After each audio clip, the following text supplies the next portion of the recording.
Audio clip number 3، اس میں انشاءاللہ سورہ بقرہ کی آیت نمبر 1 سے لے کر 3 تک کی تلاوت، ترجمہ اور تفسیر صراط الجنان سنیں گے۔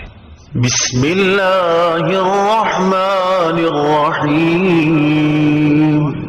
ترجمہ: اللہ کے نام سے شروع جو نہایت مہربان رحمت والا ہے۔ الف لام میم۔ الف لام میم صراط الجنان میں ہے۔ قرآن پاک کی 29 سورتوں کے شروع میں اس طرح کے حروف ہیں، انہیں حروف مقطعات کہتے ہیں۔ ان کے بارے میں سب سے قوی قول یہ ہے کہ یہ حروف اللہ تعالیٰ کے راز ہیں اور متشابہات میں سے ہیں۔ ان کی مراد اللہ تعالیٰ جانتا ہے اور ہم ان کے حق ہونے پر ایمان لاتے ہیں۔ ذالک الکتاب لا ریب فیہ ھدی للمتقین۔ ترجمہ: وہ بلند رتبہ کتاب جس میں کسی شک کی گنجائش نہیں، اس میں ڈرنے والوں کے لیے ہدایت ہے۔ لا ریب، کوئی شک نہیں۔ تفسیر صراط الجنان میں ہے۔ آیت کے اس حصے میں قرآن مجید کا ایک وصف بیان کیا گیا کہ یہ ایسی بلند شان اور عظمت و شرف والی کتاب ہے جس میں کسی طرح کے شک و شبے کی کوئی گنجائش نہیں، کیونکہ شک اس چیز میں ہوتا ہے جس کی حقانیت پر کوئی دلیل نہ ہو، جبکہ قرآن پاک اپنی حقانیت کی ایسی واضح اور مضبوط دلیلیں رکھتا ہے جو ہر صاحب انصاف اور عقل مند انسان کو اس بات کا یقین کرنے پر مجبور کر دیتی ہے کہ یہ کتاب حق ہے اور اللہ تعالیٰ کی طرف سے نازل ہوئی ہے۔ تو جیسے کسی اندھے کے انکار سے سورج کا وجود مشکوک نہیں ہوتا، ایسے ہی کسی بے عقل مخالف کے شک اور انکار کرنے سے یہ کتاب مشکوک نہیں ہو سکتی۔ ھدی للمتقین، ڈرنے والوں کے لیے ہدایت ہے۔ تفسیر صراط الجنان میں ہے۔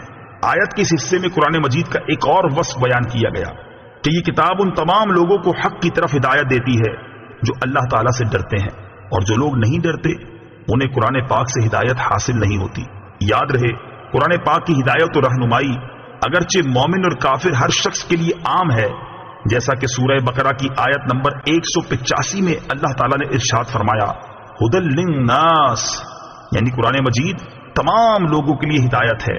لیکن چونکہ قرآن مجید سے حقیقی نفع صرف متقی لوگ حاصل کرتے ہیں، اس لیے یہاں ھدی للمتقین یعنی متقین کے لیے ہدایت فرمایا گیا۔ تقویٰ کا معنی ہے نفس کو خوف کی چیز سے بچانا، اور شریعت کی اصطلاح میں تقویٰ کا معنی یہ ہے کہ نفس کو ہر اس کام سے بچانا جسے کرنے یا نہ کرنے سے کوئی شخص عذاب کا مستحق ہو، جیسے کفر و شرک، کبیرہ گناہوں، بے حیائی کے کاموں سے اپنے آپ کو بچانا، حرام چیزوں کو چھوڑ دینا اور فرائض کو ادا کرنا وغیرہ۔ اور بزرگان دین نے یوں بھی فرمایا ہے کہ تقویٰ یہ ہے کہ تیرا خدا تجھے وہاں نہ پائے جہاں اس نے منع فرمایا ہے۔ الذين يؤمنون بالغيب ويقيمون الصلاة ومما رزقناهم ينفقون۔ ترجمہ: وہ لوگ جو بغیر دیکھے ایمان لاتے ہیں اور نماز قائم کرتے ہیں اور ہمارے دیے ہوئے رزق میں سے کچھ ہماری راہ میں خرچ کرتے ہیں۔ الذین یؤمنون بالغیب، وہ لوگ جو بغیر دیکھے ایمان لاتے ہیں۔ تفسیر صراط الجنان میں ہے۔ یہاں سے لے کر المفلحون تک کی 3 آیات مخلص مومنین کے بارے میں ہیں جو ظاہری اور باطنی دونوں طرح سے ایمان والے ہیں۔ اس کے بعد 2 آیتیں ان لوگوں کے بارے میں ہیں جو ظاہری اور باطنی دونوں طرح سے کافر ہیں، اور اس کے بعد کی 13 آیتیں منافقین کے بارے میں ہیں جو کہ باطن میں کافر ہیں اور اپنے آپ کو مسلمان ظاہر کرتے ہیں۔ آیت کے اس حصے میں متقی لوگوں کا ایک وصف بیان کیا گیا ہے کہ وہ لوگ بغیر دیکھے ایمان لاتے ہیں، یعنی وہ ان تمام چیزوں پر ایمان لاتے ہیں جو ان کی نگاہوں سے پوشیدہ ہیں، اور نبی کریم صلی اللہ تعالی علیہ وسلم نے ان کے بارے میں خبر دی ہے، جیسے مرنے کے بعد دوبارہ زندہ کیا جانا، قیامت کا قائم ہونا، اعمال کا حساب ہونا اور جنت و جہنم وغیرہ۔ ایک قول یہ بھی ہے کہ یہاں غیب سے قلب یعنی دل مراد ہے۔ اس صورت میں آیت کے معنی یہ ہوں گے کہ وہ دل سے ایمان لاتے ہیں۔ وَيُقِيمُونَ الصَّلَاةَ، اور نماز قائم کرتے ہیں۔ تفسیر صراط الجنان میں ہے۔ آیت کے اس حصے میں متقی لوگوں کا دوسرا وصف بیان کیا گیا کہ وہ نماز قائم کرتے ہیں، نماز قائم کرنے سے مراد یہ ہے کہ نماز کے ظاہری اور باطنی حقوق ادا کرتے ہوئے نماز پڑھی جائے۔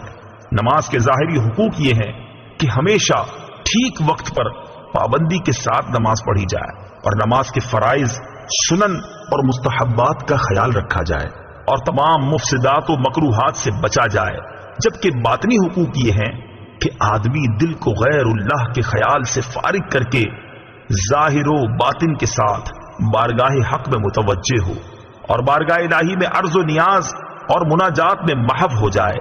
حضرت عقبہ بن عامر رضی اللہ تعالی عنہ سے روایت ہے، سید المرسلین صلی اللہ تعالی علیہ وسلم نے ارشاد فرمایا، جو بھی مسلمان اچھے طریقے سے وضو کرتا ہے پھر کھڑے ہو کر اس طرح 2 رکعت نماز پڑھتا ہے کہ اپنے دل اور چہرے سے متوجہ ہو کر یہ 2 رکعتیں ادا کرتا ہے تو اس کے لیے جنت واجب ہو جاتی ہے۔ حضرت ابو سعید خدری رضی اللہ تعالی عنہ سے روایت ہے، حضور اقدس صلی اللہ تعالی علیہ وسلم نے ارشاد فرمایا، جس نے جان بوجھ کر نماز چھوڑی تو جہنم کے اس دروازے پر اس کا نام لکھ دیا جاتا ہے جس سے وہ داخل ہوگا۔ وَمِمَّا رَزَقْنَاهُمْ يُنْفِقُونَ، اور ہمارے دیے ہوئے رزق میں سے کچھ ہماری راہ میں خرچ کرتے ہیں۔ تفسیر صراط الجنان میں ہے، آیت کے اس حصے میں متقی لوگوں کا تیسرا وصف بیان کیا گیا کہ وہ اللہ تعالیٰ کے دیے ہوئے رزق میں کچھ اللہ تعالیٰ کی راہ میں خرچ کرتے ہیں۔ راہ خدا میں خرچ کرنے سے یا زکوٰۃ مراد ہے، جیسے کئی جگہوں پر نماز کے ساتھ زکوٰۃ ہی کا تذکرہ ہے، یا اس سے مراد تمام قسم کے صدقات ہیں، جیسے غریبوں، مسکینوں، یتیموں، طلباء، علماء اور مساجد و مدارس وغیرہ کو دینا، نیز اولیاء کرام یا فوت شدگان کے ایصال ثواب کے لیے جو خرچ کیا جاتا ہے وہ بھی اس میں داخل ہے کہ وہ سب صدقات نافلہ